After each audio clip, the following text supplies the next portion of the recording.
How's it going today, my friend?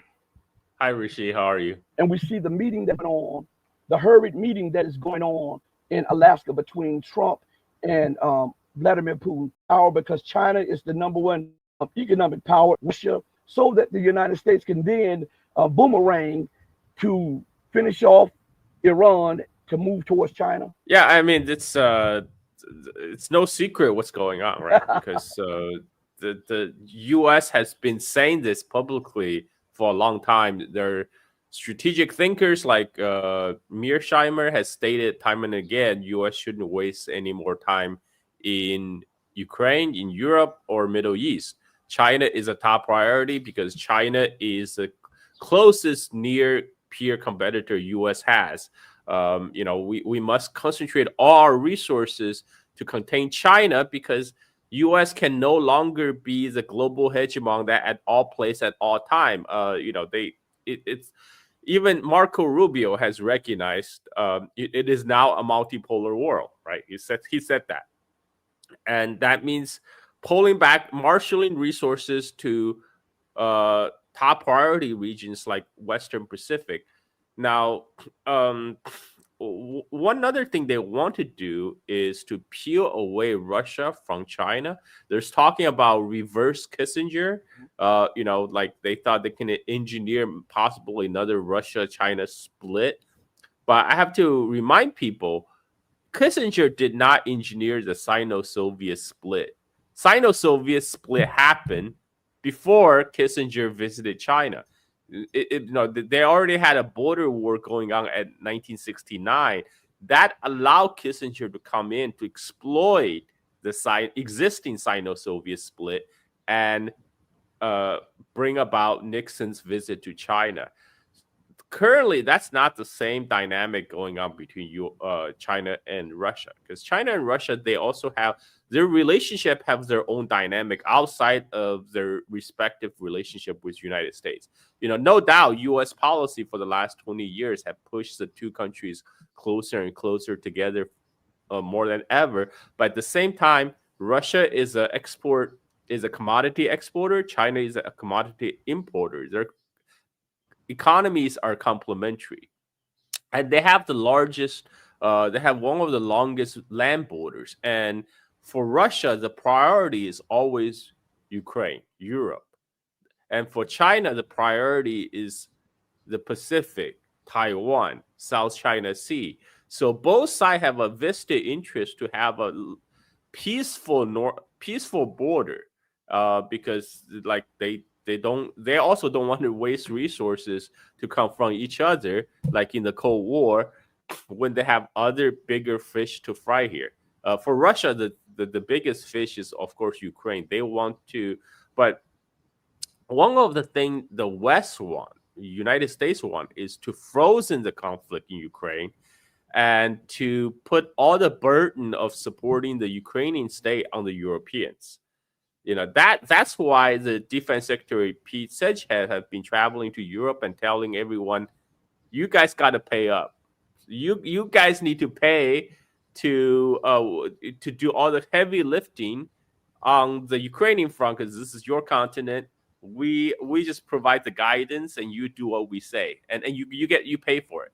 And this is why they're telling them to raise their defense budget to 5% of the GDP. I mean, you don't need 5% of the GDP devoted to defense budget unless you are fighting a war, right? And even United States currently does not spend 5% of its GDP on defense. It spends about 4%. And well, at least the official Pentagon budget, because all the money going to Ukraine, that's not part of the official budget. But so U.S. want to hand over Ukraine front to the Europeans, while extract itself to go focus on China in the Western Pacific. What Russia want though is not merely a frozen conflict. They don't want like a repeat of Minsk 1 and Minsk 2, where US and the Europeans came in and say, "Oh, let's freeze the conflict," but at the same time they use the time to resupply Ukraine military, rearm Ukraine military, so to prepare for a bigger and larger conflict down the road. So that's the last thing Russia want. The whole reason Russia launched this special military operation is they want to solve this issue once for all. They want a guarantee that Ukraine will not join NATO. There will be no NATO troops on Ukrainian soil. Now that's we're gonna have to see if the West can abide by that part of the bargain, because that is key for Russia. That's not that part is not negotiable for the West. They just want to freeze the conflict. Um, we're gonna have to see, because we've seen the U.S. and NATO broke their they literally use Minsk 1 and Minsk 2 as a tool to simply freeze the conflict so they can restart the conflict some time down the road. This is so there's going to be some kind of trust issue that needs to be established between U.S. and Russia. Of course, Russia also has an interest to wrap down the conflict, because it is drawing a lot of resources away from their economy, and they would also like to have improved ties so they can get the sanctions lifted. So we are still at a very early stage of a possible U.S.-Russia détente, and it all depends what happens next. There's no like groundbreaking, shaking deal that happened in Alaska, because a lot of these the summit is really just photo op. It's for the two leaders to be shown together, to take pictures together, to show that they had agreement. But a lot of the actual negotiation was done beforehand by teams on both sides. So I think by now they all understand what the terms are. It remains to be seen whether the U.S., particularly NATO, can abide by their end of the agreement. One of the things they could easily switch off the conflict is stop supplying weapons to Ukraine. That's when you can tell whether they're being sincere about ending the conflict, whether they will, because once they stop supplying weapons and funds, there's no way Ukraine can continue the confrontation.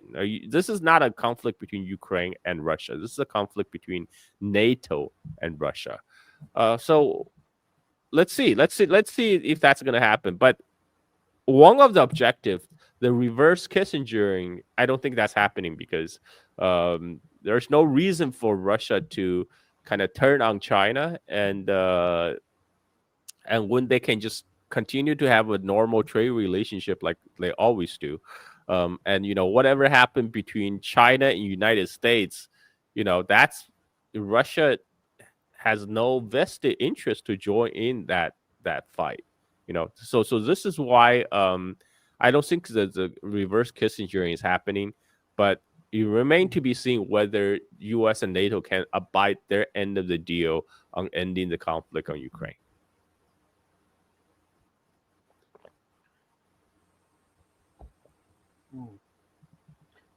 Carl, I think that if Russia were to accept any deal, they would have to be foolish. As they often stated that America is agreement incapable, and as I often say, the only time America wants to negotiate is when she's at the disadvantage, and she needs to rest, rearm, and recalibrate.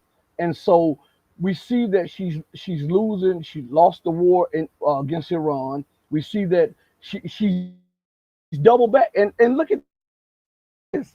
She's saying that she wants detente in Ukraine, and yet is trying to go through Armenia, a backdoor to weaken China, Russia, and Iran again in the Caspian area. So Russia would be a fool to accept that any agreement if it does not include America pulling out of Azerbaijan and pulling out of all of the former Soviet states, because America's just, if she has the time, she's going to double back, because her goal is to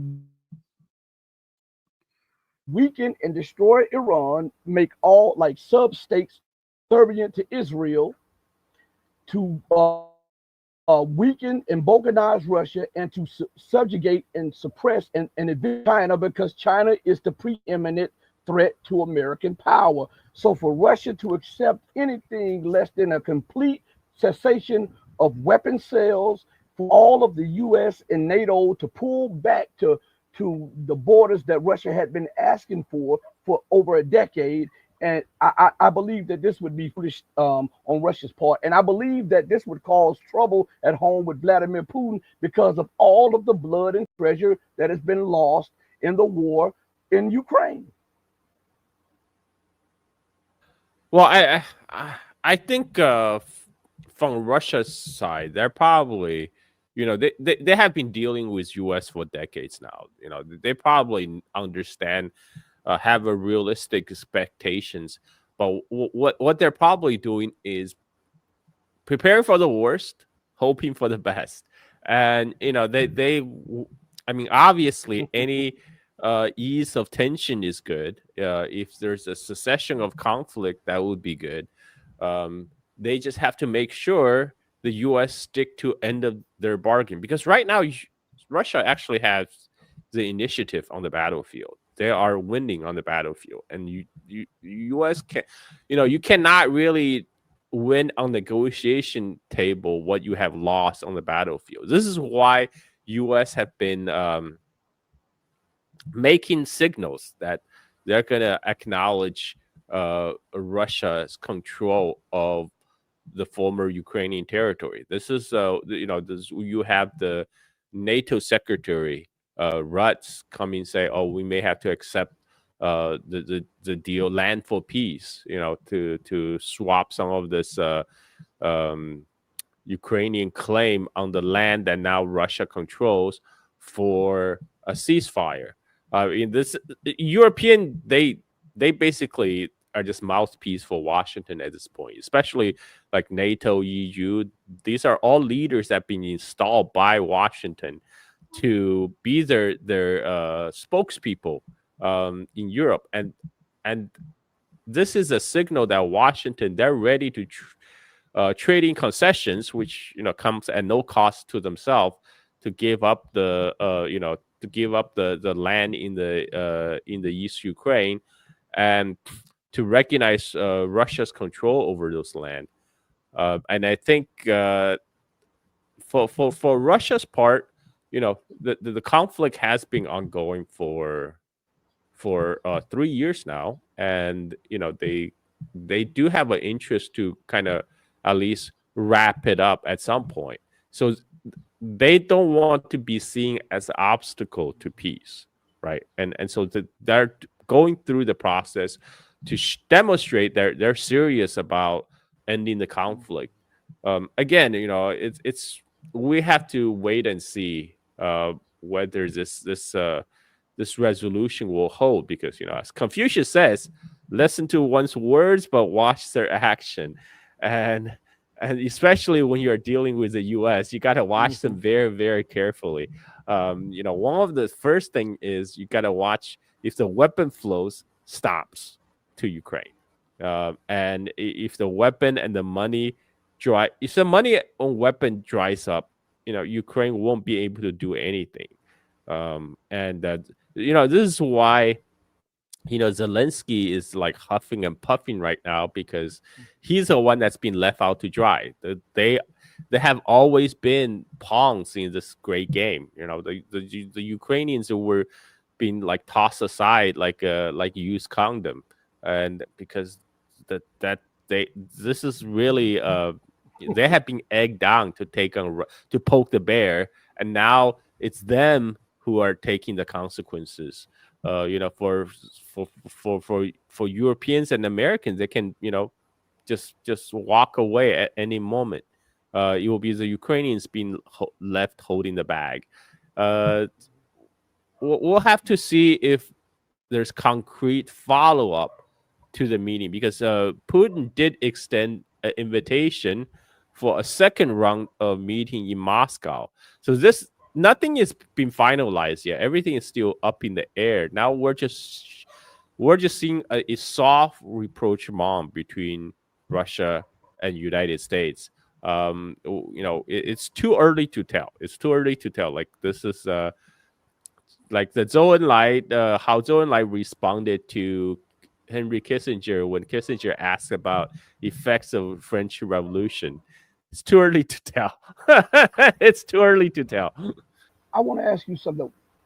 Why is America in every area that China, Iran, and Russia deemed strategic, and America wants the whole world to believe that, oh, there's nothing military about it, there's nothing economic about it, there's nothing nefarious about it. But at every turn, we look at Baluchistan and what they're doing in there to try to stop China and Pakistan. We look at the terror that they're spreading across the former Central Soviet republics. We look at what they're doing in the Philippines, what they're doing in Syria, what they're doing trying to push Japan against China. We look at how she's telling Asian nations that they're either with us, against China. We look at what they're doing in Georgia, Armenia, Azerbaijan, Ukraine, Latin America, Africa. Why I want to say this like this, why is China and Russia reactive instead of active on these measures? Because the empire is playing for keeps. Well, because China and Russia, their goal is not to be a global hegemon, right? I mean, the one of the talking points in US is always, oh, China is trying to supplant us as a global hegemon. No. China is not interested to become the next United States, a global cop to have carry out interventions everywhere. China is just concentrated on itself, its own development, and this is why it's unrealistic to expect China to act like the doppelganger of the United States, trying to counter U.S. In every global stage. What? By the way, what was happening in Armenia and Azerbaijan? That has been long planned out. That was the same strategy U.S. has pursued since the end of Cold War to access the Caspian oil and gas. They had long planned out that pipeline from Azerbaijan to Turkey. And by the way, and Israel is also heavily dependent on Azerbaijani oil. The oil goes from Azerbaijan to Turkey, and then from Turkey's Ceyhan port travel down to Israel. So all of them, Israel and United States, they're in it together. This was a long-term project that has been in place since the Clinton era, since the 1990s, the collapse of the Soviet Union.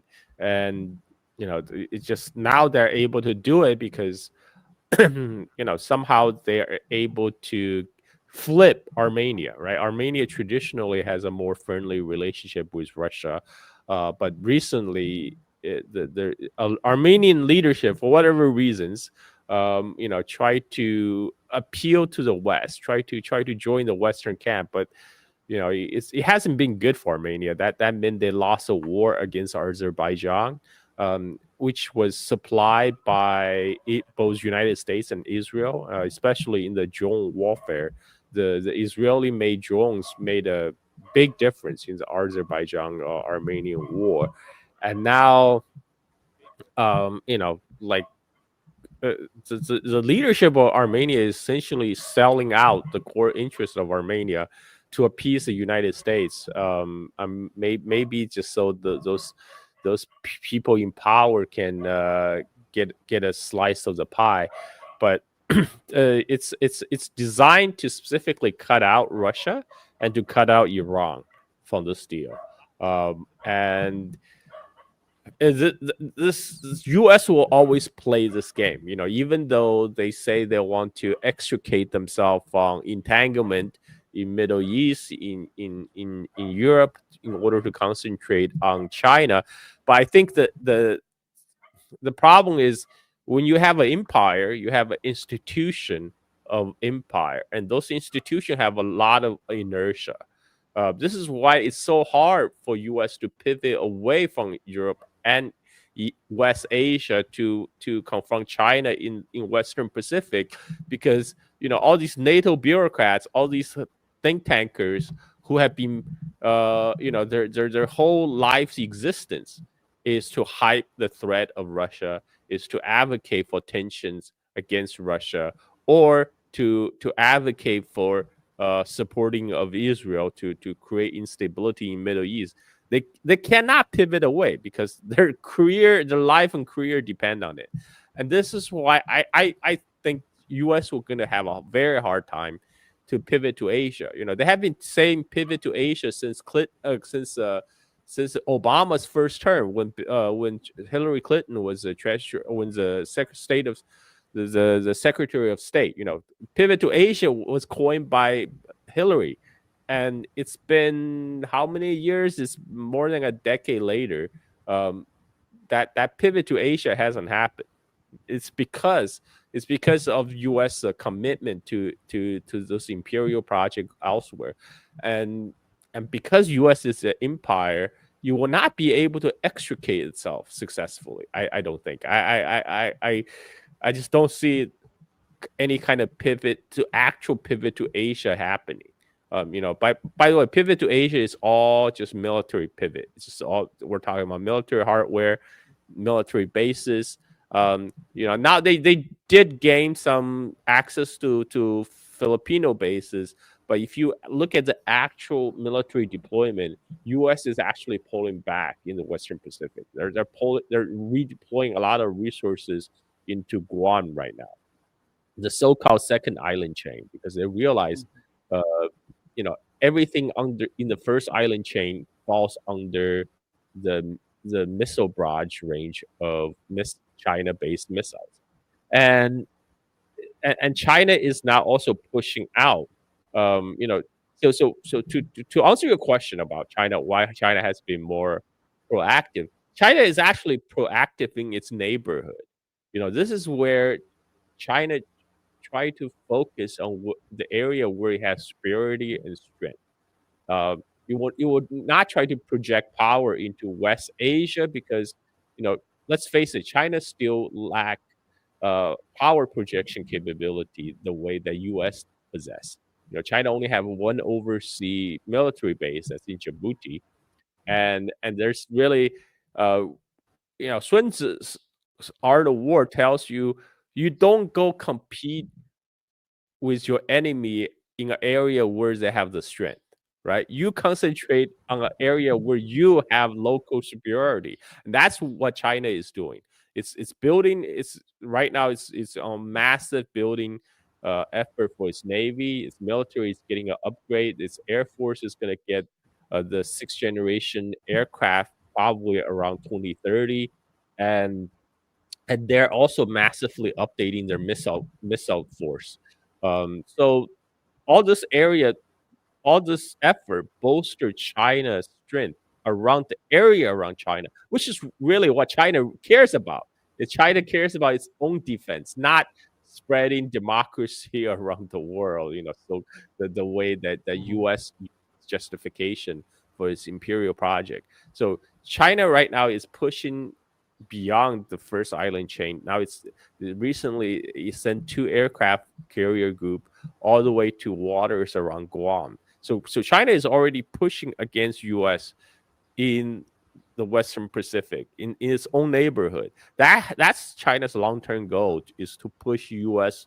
forces outside of East Asia. And to that extent, China has been successful. This is why U.S. right now, all these U.S. still do its so-called freedom of navigation in South China Sea, etc. But that's a symbolic gesture now. It's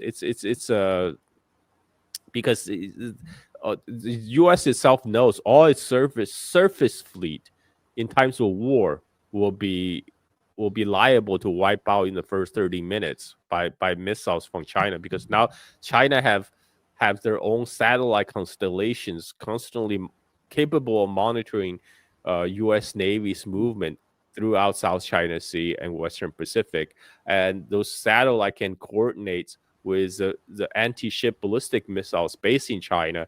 And once those missiles fire, they can correct course. to account for changes in coordinates of these U.S. ships. So U.S. knows this, and the only reason they're still doing the freedom of navigation is an act of bravado and just a show of flag. It's a symbolic gesture. Okay, my son is here calling for me. Papa working a few minutes. I muted my mic because my son is talking to me in the background. Every on what just took place that most people aren't aware of, that China sent the J-20 near U.S. bases in Japan, and they were not picked up. The J-20s were not picked up by the U.S. advanced radars, and this someone told me that it really spooked the Japanese and the U.S. command in Asia. Well, yeah, that's going to happen more and more because China has been upgrading its own stealth technology, and it's going to get worse for the U.S. when China's sixth generation aircraft going to be deployed in the 2030s. Right now, United States' own sixth generation fighter project is still basically on PowerPoint presentation phase. My son wants to know what I'm doing, and and this is why the U.S. know that they have a very small, limited time window to contain China. Well, I would argue that window already passed. I think that window already closed. Right now, China has already achieved the escaping velocity. I don't think China can be contained at this point. Short of a thermonuclear exchange, I don't think China can be contained. And China is very careful not to get itself baited into a conflict with United States right now because China knows time's on its side. It's continuing to build its military strength. It's continually adding to its nuclear arsenal. According to Pentagon estimate, China will probably expand its nuclear force to about somewhere around 1,000 to 1,500 nuclear warheads by mid 2030s. So this is all, so China is not going to do it. China is not the one that's rushing into a conflict in 2027, like the U.S. Pentagon keep on stressing, because China will have far more capability vis-a-vis United States in the 2030s. And that gap is only continue to grow because I don't think I don't think they will be able to bring the manufacturer back to the U.S.